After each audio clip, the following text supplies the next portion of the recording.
प्रिय बच्चों, हम लोग दूसरा अध्ययन कर रहे थे अम्ल, क्षारक एवं लवण। इसमें आज हम लोग अम्ल के गुण का अध्ययन करेंगे। जैसे पहला इनका गुण है, आपको पता है कि ये स्वाद में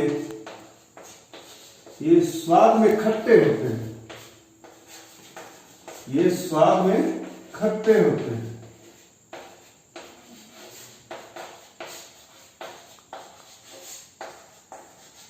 ये स्वाद में खट्टे होते हैं। दूसरा, ये नीला लिटमस को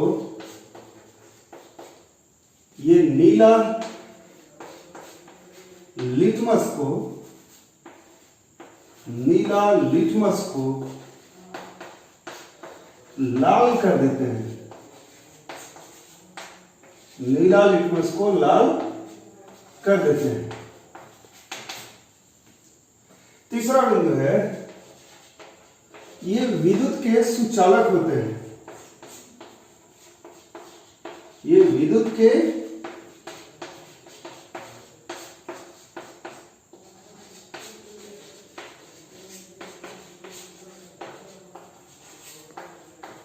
सुचालक होते हैं क्योंकि ये आयंस का निर्माण करते हैं। क्योंकि ये जल में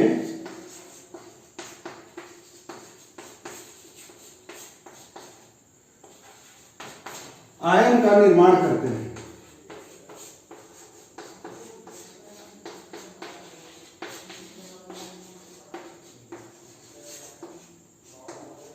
ये जल में आयन का निर्माण करते हैं। और जैसा आपको पता है कि विद्युत के सुचालकता के लिए क्या होना चाहिए, या तो वहां इलेक्ट्रॉन होना चाहिए या आयन होना चाहिए। तो ये जल में क्या करते हैं, आयन का निर्माण करते हैं, H+ देते हैं और उसके साथ ऋणायन भी देते हैं। तो इस वजह से ये विद्युत के सुचालक होते हैं।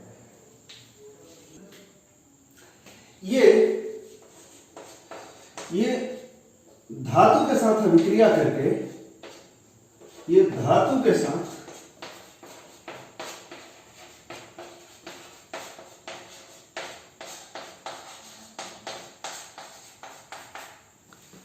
अभिक्रिया करके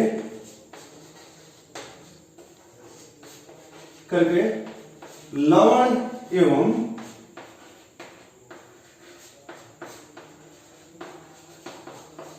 हाइड्रोजन गैस बनाते हैं। हाइड्रोजन गैस का निर्माण करते हैं।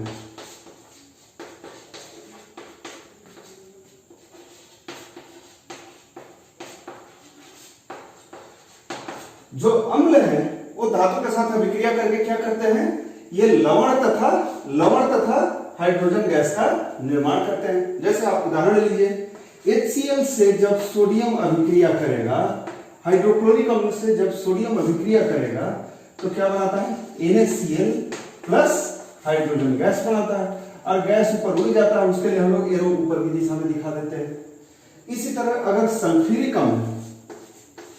सल्फ्यूरिक अम्ल से मैग्नीशियम अगर अभिक्रिया करेगा तो यहां लवण बनता है मैग्नीशियम सल्फेट तथा हाइड्रोजन गैस का निर्माण होता है। इसका नाम है मैग्नीशियम सल्फेट। मैग्नीशियम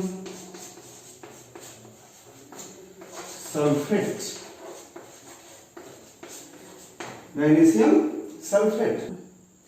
तो इस तरह से जब हाइड्रोक्लोरिक अम्ल सोडियम के साथ अभिक्रिया करता है तो सोडियम क्लोराइड और हाइड्रोजन गैस बनता है, तथा सल्फ्यूरिक अम्ल जब अभिक्रिया करता है मैग्नीशियम से तो मैग्नीशियम सल्फेट तथा हाइड्रोजन गैस बनता है। मैग्नीशियम सल्फेट तथा हाइड्रोजन गैस का निर्माण होता है। अब इस अभिक्रिया में हाइड्रोजन गैस ही बनता है। इसका मतलब जब अम्ल के साथ धातु अभिक्रिया करता है तो हाइड्रोजन गैस ही बनता है। यह आपको कैसे पता चलेगा, तो इसे समझने के लिए हम एक एक्टिविटी के थ्रू देखते हैं। इस क्रियाकलाप में हम एक स्टैंड ले लेंगे। इसमें हम एक परख नली को यहां हम लोग बांध देंगे इस स्टैंड के सहारे, और इसमें हम क्या करेंगे, एक ट्यूब के सहारे हम क्या करेंगे, यहाँ ले लिए और ट्यूब का अंतिम छोर कहाँ है, साबुन के बिलियर में है। अब इसको हम क्या करते हैं, कॉर्क के सहारे हम लोग इसको ढक देते हैं, कॉर्क के सहारे हम लोग इसको ढक देते हैं। अब क्या करते हैं, इसमें हम लोग पहले तनु सल्फ्यूरिक, यहाँ सांद्र सल्फ्यूरिक अम्ल हमने लिया है और सांद्र सल्फ्यूरिक अम्ल के साथ साथ हमने यहाँ जिंक के छोटे छोटे कण ले लिए हैं,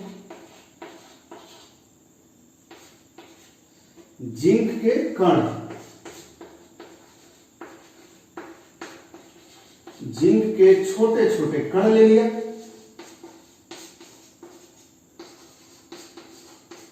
जिंक के छोटे छोटे कण हमने ले लिया। अब क्या होगा, जिंक और HCl के बीच में अभिक्रिया होगा, जिंक और हाइड्रोक्लोरिक अम्ल के बीच में अभिक्रिया होगा। तो क्या होगा, जिंक और HCl जब अभिक्रिया करेगा तो ZnCl2 और हाइड्रोजन गैस बनाएगा। जब हाइड्रोजन गैस बनेगा तो ये यहां से ऊपर उड़ेगा और यह इसके सहारे, ट्यूब के सहारे हो करके यहां आएगा बिलियन में, और बिलियन में आने के बाद यह गैस ऊपर उठेगा तो यहाँ साबुन के बुलबुले निकलेंगे। जो ये बुलबुले निकलेंगे यह हाइड्रोजन गैस से भरा हुआ होगा। अब यहाँ पर जब हम मोमबत्ती या जलती हुई लकड़ी को लाते हैं तो यहाँ फट फट की ध्वनि उत्पन्न होती है, फट फट की ध्वनि उत्पन्न होगी और वही फट फट की ध्वनि क्या है, यह हाइड्रोजन गैस की पहचान है। अगर हम लोग यहाँ जलती हुई लकड़ी या जलती हुई मोमबत्ती लाए, अगर फटफट की ध्वनि के साथ यह जलता है, इसका मतलब वह गैस क्या है, हाइड्रोजन गैस है। तो यह आपको पहचानने का तकनीक है। नेक्स्ट पॉइंट, अम्ल,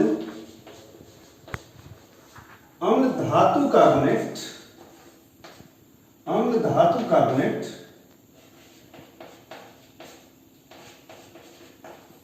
कार्बोनेट तथा धातु हाइड्रोजन कार्बोनेट,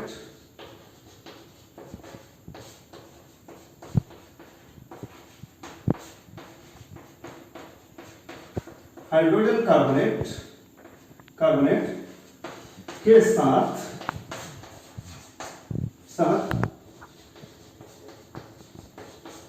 अभिक्रिया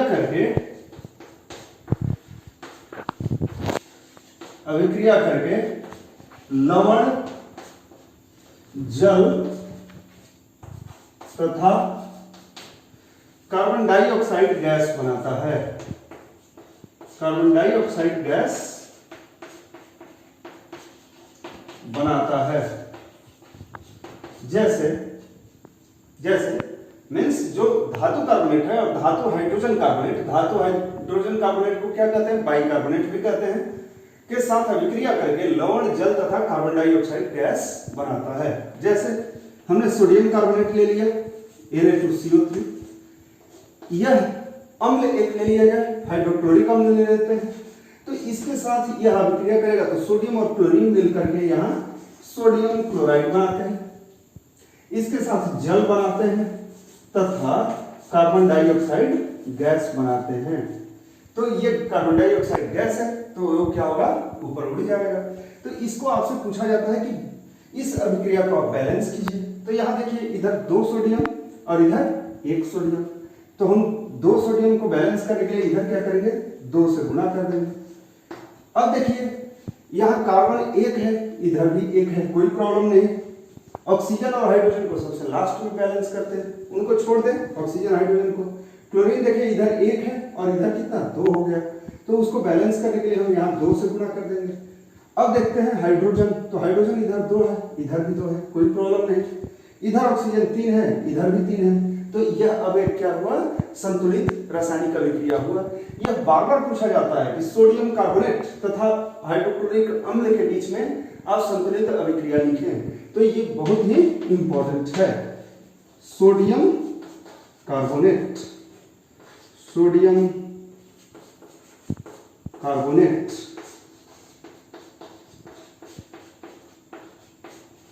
इसी तरह आप एक हाइड्रोजन कार्बोनेट ले लीजिए, popular name sodium hydrogen carbonate, NaCO3।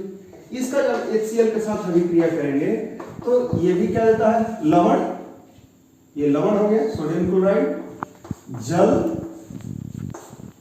तथा कार्बन डाइऑक्साइड गैस। तो लवण बना, लवण के साथ जल तथा CO2 गैस बना दिया, CO2 गैस बना। अब देखिए इस अभिक्रिया में संतुलित कीजिए, क्योंकि ये भी बार बार पूछता है, इसको भी कीजिए। तो यहाँ देखिए सोडियम 1 है, इधर भी 1 है, कोई प्रॉब्लम नहीं। इधर कार्बन 1 है, इधर भी कार्बन 1 है, कोई प्रॉब्लम नहीं।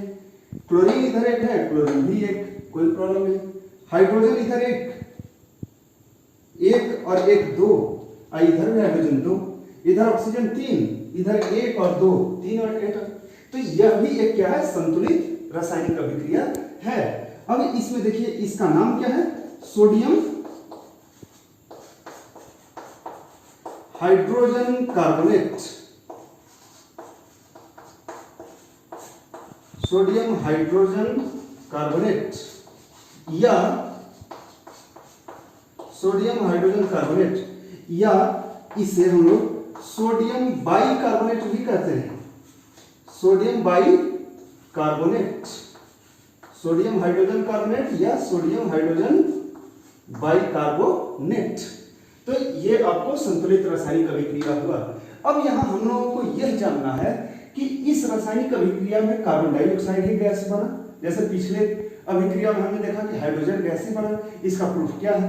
उसी तरह हम लोगों को कार्बन डाइऑक्साइड का भी पढ़ना है। 2 गैस का आपको प्रूफ पढ़ना है, हाइड्रोजन का और कार्बन डाइऑक्साइड का। तो हाइड्रोजन आपने पढ़ लिया।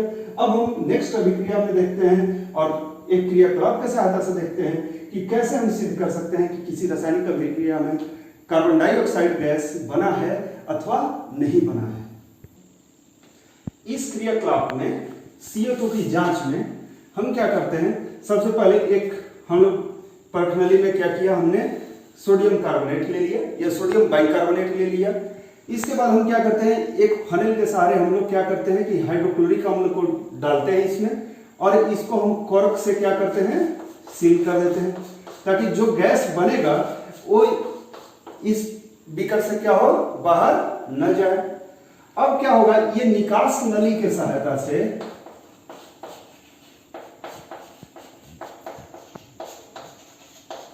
निकास नली की सहायता से कार्बन डाइऑक्साइड जो भी बनेगा, यहाँ जो अभी आपने रासायनिक अभिक्रिया लिखा, सोडियम कार्बोनेट प्लस HCl क्या बना था, NaCl plus H2O plus CO2।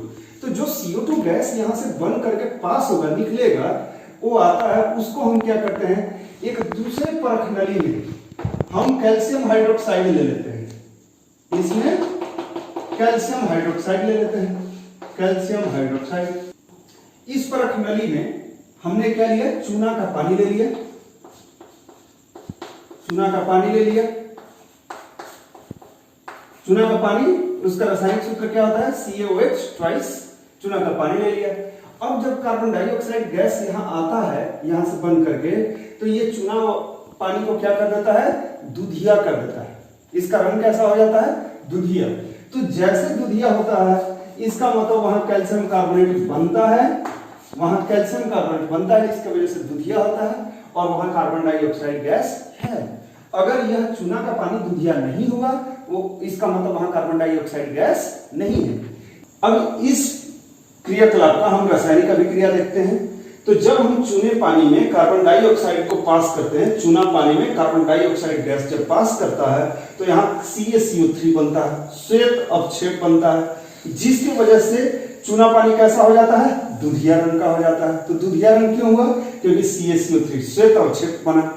अब देखिए, अगर अधिक मात्रा में कार्बन डाइऑक्साइड वहां अगर आ जाए, अगर कार्बन डाइऑक्साइड अधिक है, तब क्या होगा, वहां जो सफेद अवक्षेप है वह गायब हो जाता है। ऐसा क्यों, क्योंकि अधिक कार्बन डाइऑक्साइड होने से यह कैल्शियम हाइड्रोजन कार्बोनेट बना लेता है, कैल्शियम हाइड्रोजन कार्बोनेट बना लेता है, जो कि जल में घुलनशील होता है, अति घुलनशील होता है, और सेकंड में ही घुल जाता है और दूधिया रंग गायब हो जाता है। तो यह अति महत्वपूर्ण क्वेश्चन है, आपसे बार बार पूछा जाता है कि जब चूना पानी में कार्बन डाइऑक्साइड पास किया जाता है, तो कुछ समय बाद दूधिया रंग हो जाता है, और फिर कुछ समय बाद वह दूधिया रंग गायब हो जाता है। ऐसा क्यों, उसके लिए रासायनिक अभिक्रिया लिखें। तो आप क्या करेंगे, आप इसको एक्सप्लेन कर देंगे कि CO2 पास करने से क्या हुआ, सफेद अवक्षेप CaCO3 का बना, जिसकी वजह से दुधिया रंग हुआ। और अगर अधिक अमाउंट में, अधिक मात्रा में वहां कार्बन डाइऑक्साइड आ गया तो क्या हो जाता है, कैल्शियम हाइड्रोजन कार्बोनेट बन जाता है, जो जल में घुलनशील होता है। इसके वजह से क्या होता है, वहां दुधिया रंग गायब हो जाता है। कार्बन डाइऑक्साइड और हाइड्रोजन का जो प्रयोगशाला में किस विधि से हम पहचानेंगे, ये दोनों बहुत ही महत्वपूर्ण है, इन दोनों पर आप ध्यान देंगे। अम्ल क्षारक के साथ अभिक्रिया करके, क्षारक के साथ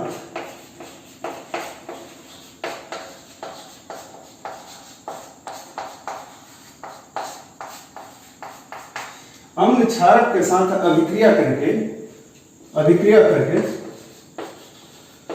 लवण तथा जल का निर्माण करते हैं। लवण तथा जल बनाते हैं।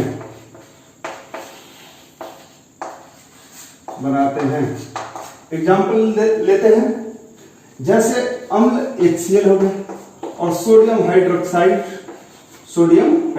के साथ जब अभिक्रिया करते हैं तो यहां NaCl प्लस H2O बनता है। तो आप ध्यान दीजिए, कभी भी अगर अम्ल एवं क्षार जब अभिक्रिया करते हैं, अम्ल एवं क्षार, तो क्या बनता है, लवण तथा जल का निर्माण होता है। लवण तथा जल का निर्माण होता है। यहां पर क्या होता है, अम्ल क्षार का प्रभाव को समाप्त करता है तथा क्षार अम्ल के प्रभाव को उदासीन करता है या समाप्त करता है। अतः इसे उदासीनीकरण अभिक्रिया भी कहते हैं। यहां पर अम्ल क्षार का तथा क्षार अम्ल का प्रभाव समाप्त करता है।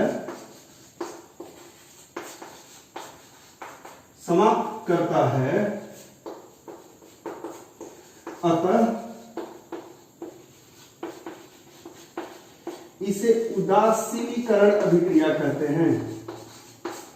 उदासीनीकरण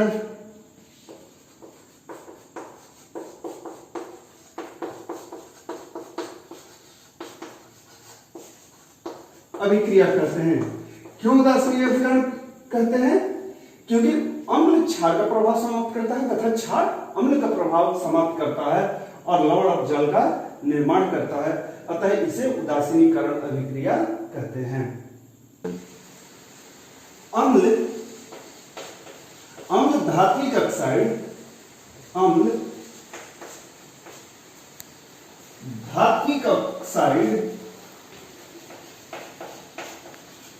धात्विक ऑक्साइड के साथ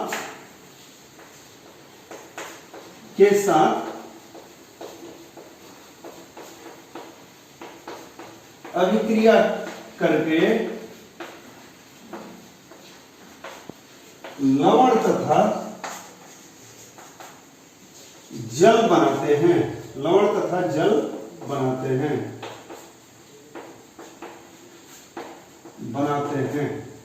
जैसे सोडियम ऑक्साइड के साथ अम्ल ले लिया जाए, हाइड्रोक्लोरिक अम्ल, जब अभिक्रिया करता है तो क्या बनेगा, सोडियम और क्लोरीन मिलकर के यहाँ सोडियम क्लोराइड बना लेता है तथा हाइड्रोजन और ऑक्सीजन मिलकर के जल बना लेते हैं। अगर इसको आप संतुलित करना चाहते हैं तो देखिए, इधर सोडियम 2 है, इधर 1 है तो 2 कर दिया, इधर क्लोरीन 1 है, इधर 2 हो गया तो इसको हमने 2 कर दिया। अब देखिए, हाइड्रोजन यहाँ 2 है, इधर भी 2 है, ऑक्सीजन 1 है, इधर भी 1 है, तो बैलेंस हो गया। आपको हीट एंड ट्रायल मेथड आप पढ़े हैं संतुलित करने का, उसके सहायता से आप कभी भी रासायनिक अभिक्रिया को संतुलित कर सकते हैं। अब यहाँ प्रश्न यह आता है कि यह लवण है और यह जल है और यह भी हमको पता है कि यह अम्ल है, तो धात्विक ऑक्साइड का प्रकृति क्या होगा? यहां पर धातु ऑक्साइड का प्रकृति क्या हुआ, और हमको अभी पिछले ही अभिक्रिया में पता है लवण तथा जल का निर्माण कब होता है। लवण तथा जल का निर्माण कब होता है, आपको पता है कब, जब अम्ल किसके साथ अभिक्रिया करता है, अम्ल किसके साथ अभिक्रिया करता है, क्षारक के साथ, क्षारक के साथ। तो इसका मतलब क्या हुआ, जो धातु ऑक्साइड होते हैं वह किस प्रकृति के होते हैं, क्षारक प्रकृति के होते हैं। धातु ऑक्साइड, धातु ऑक्साइड, यहां से हमें ऑक्साइड, यहां से हमें निष्कर्ष मिला कि धातु ऑक्साइड का प्रकृति क्षारक होता है या क्षारकीय होता है, क्षारकीय होता है, क्षारकीय होता है। तो बार बार आपसे पूछा जाता है कि धातु ऑक्साइड का प्रकृति कैसा होता है, तो हमने कहां से लिया, यहां हमें धातु ऑक्साइड और अम्ल अभिक्रिया किया तो लवण तथा जल बना। तो लवण तथा जल का निर्माण तभी होता है जब अम्ल क्षारक के साथ अभिक्रिया करता है। अतः धातु ऑक्साइड का प्रकृति कैसा हुआ, क्षारकीय हुआ। आप रासायनिक अभिक्रिया एक लेकर के आसानी से इसको आप एक्सप्लेन कर सकते हैं। नेक्स्ट पॉइंट है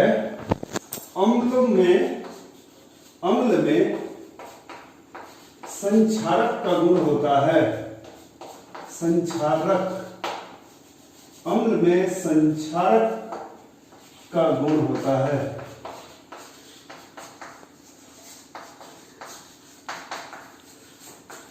संक्षारक का गुण होने से तात्पर्य यह है कि यह कहीं हमारे शरीर पर पड़े या कपड़े पर पड़े या किसी लकड़ी पर पड़े तो ये हमारे स्किन या लकड़ी या कपड़े को जला सकते हैं। अतः इनको हम लोगों को सावधानी पूर्वक इनको रखना चाहिए तथा इनके साथ जब अभिक्रिया करें तो सावधानी पूर्वक आपको करना चाहिए, क्योंकि यह संक्षारक प्रकृति के होते हैं। यह चमड़े पर पड़ने से काफी गहरे निशान पैदा कर सकते हैं और काफी बड़े घाव बना सकते हैं। अब अगला है कि अम्लों में क्या समानताएं होती हैं। सारे अम्ल में समानताएं क्या है, अम्लों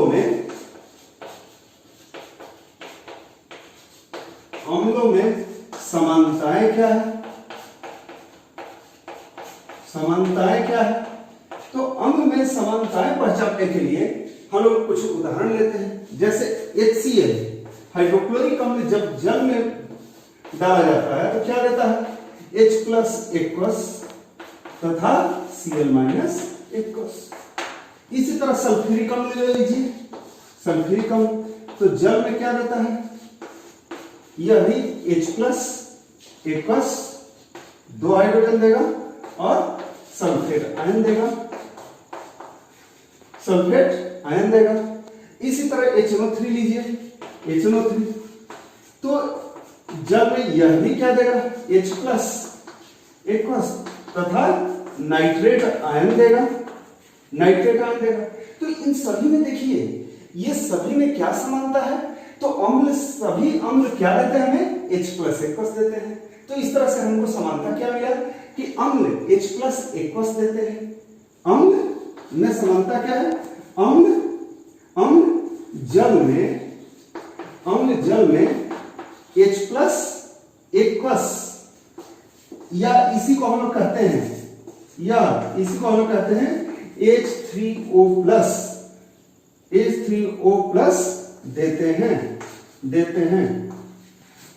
अब H+ एक्वस का नाम क्या है, इसको हम क्या कहते हैं, हाइड्रोनियम आयन कहते हैं। इसका नाम क्या है, हाइड्रोनियम आयन, हाइड्रोनियम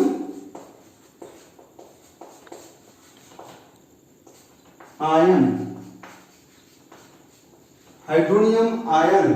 तो हाइड्रोनियम आयन से आप क्या समझते हैं, देखिए अगर जल में कहीं H+ है तो H+ अकेले नहीं रहता है, यह हमेशा एक जल के अणु के साथ रहता है। तो जैसे जल के अणु के साथ आएगा तो यह क्या हो जाएगा, हाइड्रोजन कितना हो जाएगा, 3, ऑक्सीजन कितना, 1, और इस पर 1 क्या है, प्लस चार्ज है तो प्लस आ गया। तो इसी को हम क्या कहते हैं, हाइड्रोनियम आयन कहते हैं, हाइड्रोनियम आयन कहते हैं। तो अम्लों में क्या समानता है कि यह जल में H+ एक्वस या H3O+ अथवा हाइड्रोनियम आयन देते हैं। तो आप H प्लस एक्वस कहिए या H3O प्लस, दोनों एक ही बात है। अम्ल जलीय विलयन में ही, अम्ल जलीय विलयन में ही आयन कहने का मतलब H प्लस एक्वस उत्पन्न करते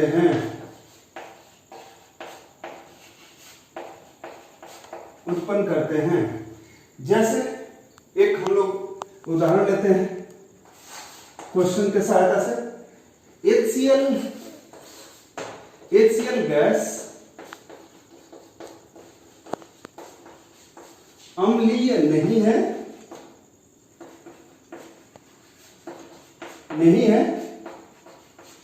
परंतु HCl एक्वस अम्लीय है।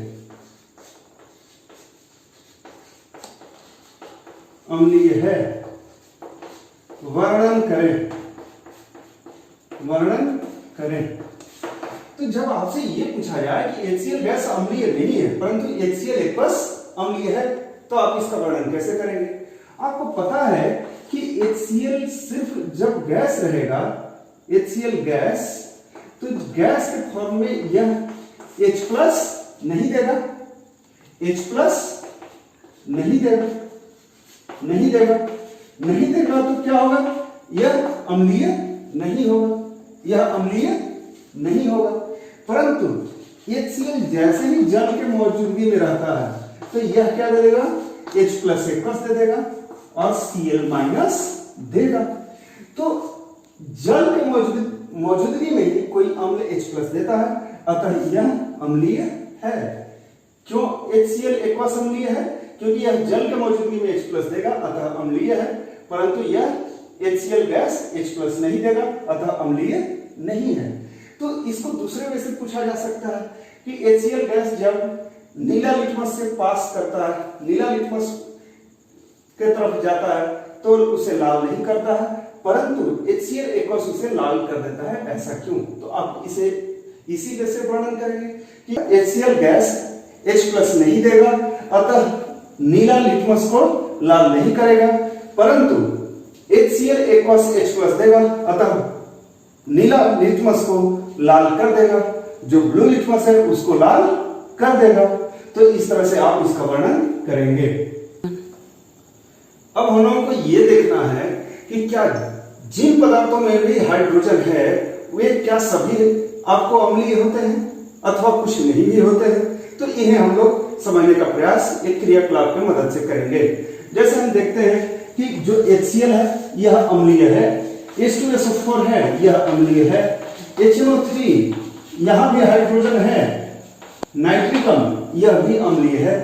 परंतु ग्लूकोज देखिए, ग्लूकोज अगर ग्लूकोज में देखें C6H12O6, इसमें हाइड्रोजन कितना है? 12 है, तो भी यह अम्लीय नहीं है। इसी तरह सुक्रोज देखिए, सुक्रोज मतलब चीनी, सुक्रोज मतलब चीनी, इसका फॉर्मूला हो गया C12H22O11। इसमें देखिए हाइड्रोजन 22 है, तो क्या यह अम्लीय होगा? तो इसे हमें क्रियाकलाप के सहायता से देखना है। तो इसके लिए हम क्या करेंगे? एक बीकर ले लेंगे, बीकर में हम कॉर्क ले लेंगे, यहां कॉर्क ले लिया हमने, एक हमने बीकर ले लिया, यहां पर हमने कॉर्क ले लिया, इस पर हम लोग 2 लोहे के कांटे लगा देते हैं, लोहे के 2 हमने कांटे लगा दिए। अब इसको हम लोग तार से जोड़ देते हैं। यहां पर हमने बैटरी ले लिया और यहां पर हमने एक बल्ब लगा दिया, और यहां पर एक स्विच लगा दिया। ये हो गया स्विच, यह हो गया बल्ब, बल्ब हो गया। यह हो गया बैटरी, बैटरी। अब हम क्या करते हैं, यहां एक बार हम हाइड्रोक्लोरिक अम्ल लेते हैं, HCl एक्वस लेते हैं, HCl एक्वस लेते हैं। HCl एक्वस लेकर के हम क्या करते हैं, यहां विलयन लेकर के HCl एक्वस का हम स्विच ऑन करते हैं। जैसे स्विच ऑन करते हैं तो बल्ब जलने लगता है, बल्ब जलने लगा। क्यों? क्योंकि यह H प्लस देता है और Cl माइनस देता है, आयन बने और आयन विद्युत के सुचालक होते हैं। तो इस वजह से क्या हुआ, यहां पर बल्ब जलने लगा। तो इस तरह से हमें पता चला कि यहां H प्लस मिल रहा है, अतः यह क्या है, अम्लीय है। परंतु अब दूसरा एक क्रियाकलाप कीजिए जिसमें हम ग्लूकोज का विलयन ले लेते हैं। ग्लूकोज, हमने ग्लूकोज ले लिया, ग्लूकोज का विलयन ले लिया, इसका एक्वस सॉल्यूशन ले लिया। अब हम क्या करते हैं, इस स्विच को ऑन करते हैं। स्विच ऑन किया, स्विच ऑन किया तो देखा कि बल्ब नहीं जल रहा, बल्ब नहीं जल रहा। इसका मतलब यहां विलयन हमारा जो है अम्लीय नहीं है। इसी तरह आप दूसरा इथेनॉल ले सकते हैं। इथेनॉल, इथेनॉल का फॉर्मूला क्या होता है, CH3CH2OH। इथेनॉल, इथेनॉल भी ले लीजिए, यह भी विद्युत का सुचालक नहीं है क्योंकि H प्लस नहीं देता है, बल्ब नहीं जलता है। तो इस तरह से ग्लूकोज हो गया, सुक्रोज हो गया, इथेनॉल हो गया, इनमें कई सारे हाइड्रोजन हैं परंतु अम्लीय नहीं है। तो आप क्या कहेंगे कि ये लोग अम्लीय हैं क्योंकि जल में H प्लस देते हैं। ग्लूकोज, सुक्रोज और इथेनॉल अम्लीय नहीं है क्योंकि यह जल में H प्लस नहीं देते हैं। यह बार बार पूछा जाता है, ध्यान दीजिए। HCl, H2SO4, HNO3 अम्लीय है क्योंकि जल में H प्लस देते हैं, लेकिन ग्लूकोज, इथेनॉल, सुक्रोज अम्लीय नहीं है क्योंकि जल में यह H प्लस नहीं देते हैं। तो आज के लिए इतना ही, धन्यवाद।